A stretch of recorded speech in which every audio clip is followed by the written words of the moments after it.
যে আমি জীবন্ত একটা নদীর স্রোতের মধ্যে বা জীবন্ত একটা খালের মধ্যে অবস্থান করছি।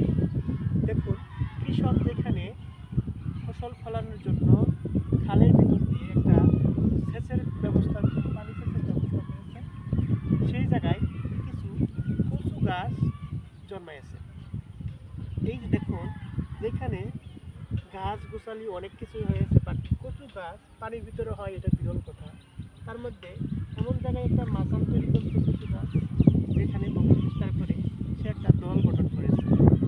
এই জন্যই জ্ঞানীরা বলে যে সয় সেই রয়।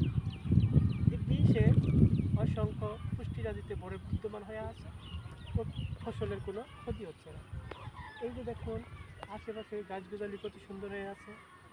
এই যে দেখুন, কচু গাছের এইরকম ফুল হয়, এই ফুলটাও খাওয়া যায়।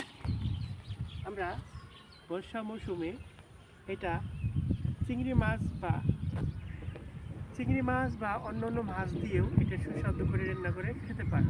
এর পাতাগুলো অনেক পুষ্টিগুণে সমৃদ্ধ ভরা, যেটা আমাদের দেহের জন্য আমিষের আয়রন, ক্যালসিয়াম, প্রোটিনের চাহিদা পূরণ করে।